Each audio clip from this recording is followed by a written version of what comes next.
দীর্ঘ ২২ ঘন্টার ম্যারাথন জিজ্ঞাসাবাদের পর অবশেষে গ্রেপ্তার হলেন তমলুক পুরসভার প্রাক্তন পুরপ্রধান তথা তৃণমূল কংগ্রেসের তমলুক সাংগঠনিক জেলা সহ সভাপতি চঞ্চল খাড়া।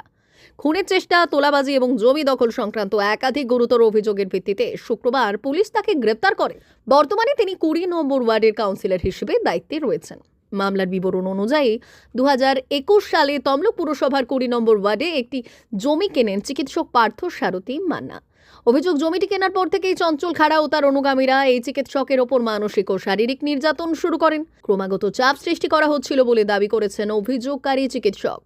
এমনকি পার্থবাবু ও তার পরিবারকে খুনের হুমকি এবং শ্লীলতাহানির হুমকিও দেওয়া হয় বলে থানায় অভিযোগ জমা পড়েছিল। চিকিৎসকের দাবি, সেই সময় প্রশাসনের কাছে বারবার দ্বারস্থ হলেও কোনো কার্যকর পদক্ষেপ নেওয়া হয়নি। রাজ্যে সরকার পরিবর্তনের পর পুলিশ প্রশাসন সক্রিয় হতেই গত বৃহস্পতিবার সকালে চঞ্চল খাড়াকে জিজ্ঞাসাবাদের জন্য তমলুক থানায় ডেকে পাঠানো হয়। দীর্ঘ সময় ধরে বয়ান রেকর্ড করার পর বক্তব্যে অসঙ্গতি মেলায় শুক্রবার তাকে গ্রেপ্তার করে পুলিশ। এই দিনই ধৃতকে তমলুক জেলা আদালতে পেশ করা হয়েছে। চঞ্চল খাড়ার পরিবারের দাবি, রাজনৈতিক প্রতিহিংসার বশবর্তী হয়ে তাকে এই মামলায় ফাঁসানো হয়েছে। কি বলবেন?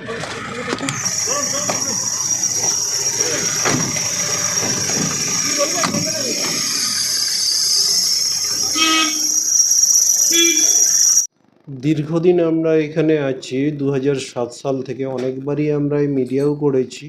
যতবার মিডিয়া করেছি, মিডিয়া করলে আমাদেরকে প্রাণী মারা হবে, কাউকে বললে অভিযোগ জানালে প্রাণী মারা হবে। এবং আমি ২০০৭ সাল থেকে আছি, সেদিন থেকেই আমার উপরে কোনো না কোনো অজুহাত খাড়া করে অত্যাচারের মাত্রা দিন দিন বেড়েছে। ২০২০ সালে যখন আমরা জমিটা কিনলাম, তারপর থেকে অত্যাচারের মাত্রা আরও বেড়ে যায়। আমি প্রাচীর করলাম, প্রাচীরটাকে ভেঙে দেওয়া হয় ইলিগালি। পাড়ার মহিলা, ছোট ছোট ছেলে মেয়েদেরকেও অপরাধমূলক কাজে লিপ্ত করিয়ে আমার প্রাচীরটাকে ভেঙে দেওয়া হয়। তারপর দিন থেকে প্রতিদিনই নিয়মিত আমাদের উপরে অত্যাচার চলে। সামনে ধারিন্দার জুনিয়র বয়েজ না ক্লাব হলেও নামমাত্র ক্লাব, এটা একটা মদের ঠেক। নিয়মিতই এখানে মদের ঠেক বসে। বাইরের বিভিন্ন আননোন মিসক্রিয়েন্টস আসে, আমাদের গালাগালি থেকে শুরু করে আমার মেয়েকে প্রাণে মারার হুমকি, খড়ের গাদায় পুড়িয়ে মারার হুমকি, জীবন্ত পুড়িয়ে মারার হুমকি, এবং আমার মিসেসকে রেপ, আমার মেয়েকে রেপ। দীর্ঘদিন এটা চলছে ক্রমান্বয়ে। ২০২০, আজকে ২১, ২২, ২৩, ২৪, ২৫। ডিমান্ডটা কি ছিল? ডিমান্ড আমাদের কাছে, এই জমিটা আমরা কেনার আমাদের খুব অন্যায় হয়ে গেছে, ওনাকে জমি দিয়ে দিতে হবে। বা জমিটা অনেকবার বলেছেন আপনি বিভিন্ন রকম মারফত যে জমি ছেড়ে দিন। ইভেন আমাদেরকে বলছে আপনি, আমার ৬ ডেসিমাল জমি, আমাকে বলছে আপনি ৩ ডেসিমাল নিন। তার লিখিত আছে, মিটিং হয়েছে একাধিকবার, হোয়াটসঅ্যাপ আছে। জমিটা তো আপনি আপনার টাকা দিয়েই কিনেছেন। আমি আমার টাকা দিয়ে কিনেছি, শুধু না, খুবই মানে জেনুইন একটা প্রোভেট আছে, ২০০৯-এর প্রোভেট, যেটার এগেনস্টে কোনো মানে আর কোনো অর্ডার হওয়া উচিত না।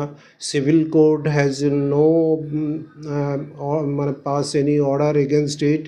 কোনো ক্ষমতা নেই সিভিল কোর্টের এগেনস্টে, এবং এলআরটিটিরও কোনো ক্ষমতা নেই এর এগেনস্টে কোনো অর্ডার পাস করার, যেটাকে ওভাররাইড করার। একটা প্রোভেট যেটা there is no writ against probate till today. এই জমিটা কেনাই হচ্ছে আপনার অপরাধ হয়ে গেছিল নাকি? জমি কেনা ছাড়াও আমাদের এখানে এই যে গাঁজার ঠেক, মদের ঠেক, এর প্রতিবাদ করি। একটা মদের দোকানও ছিল দীর্ঘদিন। আমরা পাড়ার লোক নিয়েও প্রতিবাদ করেছি।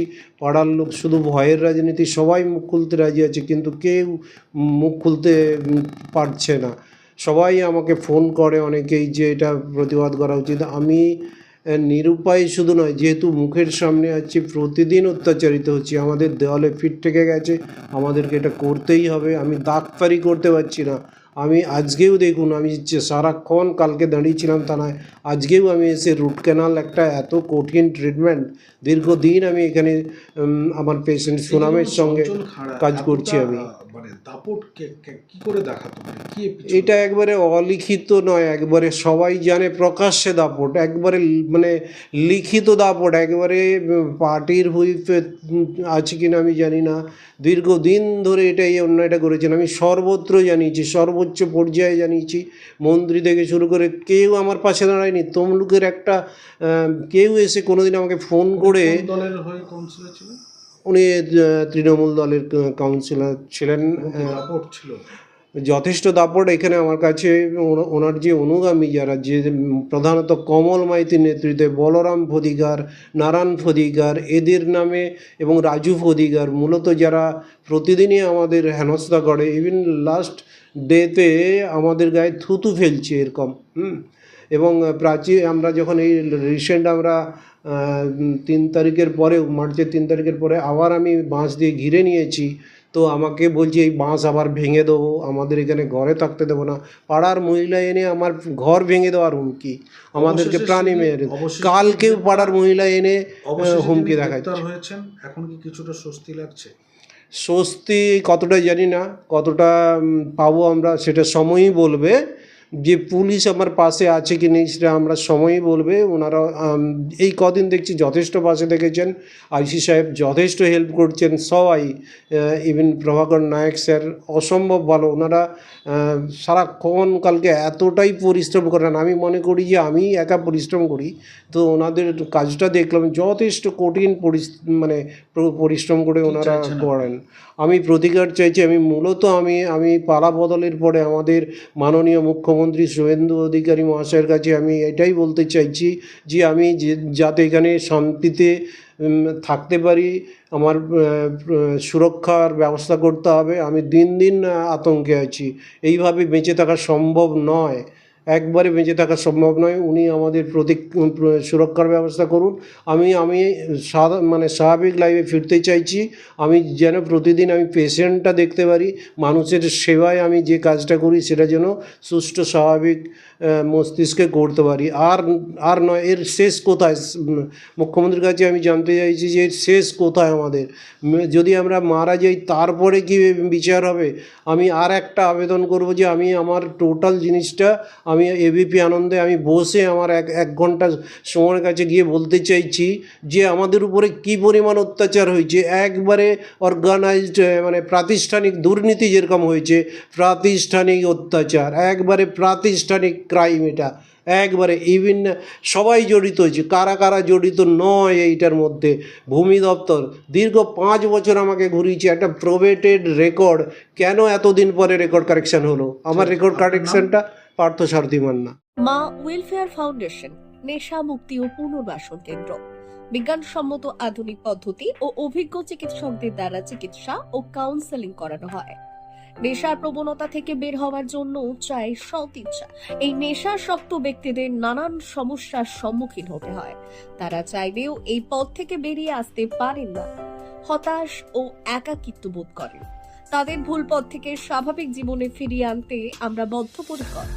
মাদকাসক্ত ব্যক্তি পাগল নয়, খারাপ নয়, তারা শুধুই অসুস্থ। প্রয়োজন শুধু সঠিক চিকিৎসা। আপনার সন্তান কোথায় যায়, কাদের সাথে চলাফেরা করে, নিয়মিত স্কুল কলেজ যায় কিনা, অপ্রয়োজনে বাড়ির বাইরে থাকে কিনা, অস্বাভাবিক জীবন যাপন করে কিনা, আপনি যা অর্থ দেন তা সঠিকভাবে ব্যয় করে কিনা, পারিবারিক অশান্তি, শারীরিক অত্যাচার, স্ত্রী পরিজনকে অকারণে সন্দেহ, অবিশ্বাস, কর্মক্ষেত্রে অবনতি, মাত্রাতিরিক্ত আর্থিক চাহিদা বেড়ে গেছে, তার মানে আপনার প্রিয়জন তীব্র নেশাগ্রস্ততায় বা মানসিক সমস্যায় ভুগছেন। নেশামুক্তি ও মানসিক রোগের নিরাময় ও কাউন্সেলিং কেন্দ্র এখন বেলদায়। মদ, গাঁজা, ড্রাগস ও ইত্যাদি বিভিন্ন ধরনের নেশা এবং মানসিক রোগের চিকিৎসা করতে হলে আজই আসুন মা ওয়েলফেয়ার ফাউন্ডেশন। এখানে আমাদের চিকিৎসা পদ্ধতি: 1. নেশাগ্রস্ত রোগী এবং তার পরিবারের কাউন্সেলিং এর ব্যবস্থা। 2. নিয়মিত যোগ, প্রাণায়াম ও ধ্যানের মাধ্যমে এবং মোটিভেশনাল ক্লাসের মাধ্যমে রোগীকে সুস্থ করা। 3. নিয়মিত ডাক্তারি পরিষেবা ও অভিজ্ঞ সাইকোথেরাপিস্ট দ্বারা কাউন্সেলিং এর ব্যবস্থা প্রদান। 4. প্রত্যেক রোগীর নিজস্ব শারীরিক এবং সামাজিক বৈশিষ্ট্য অনুযায়ী পৃথক পৃথক কাউন্সেলিং এর ব্যবস্থা, অভিজ্ঞ পরামর্শদাতার পরামর্শ প্রদানের ব্যবস্থা। 5. অনিচ্ছুক রোগীদের বাড়ি থেকে চিকিৎসা কেন্দ্রে নিয়ে আসার ব্যবস্থা করা হয়। বিশ্ব স্বাস্থ্য সংস্থা দ্বারা অনুমোদিত মদ, গাঁজা, ড্রাগস ও মানসিক রোগে চিকিৎসা করতে হলে আজই আসুন মা ওয়েলফেয়ার ফাউন্ডেশন বেলদা থেকে। যোগাযোগ করুন আমাদের সঙ্গে। Mobile number 9144587202। মা ওয়েলফেয়ার ফাউন্ডেশন, বেলদা, কেশিয়ারি মোড়, রেলগেটের কাছে, মোহাম্মদপুর।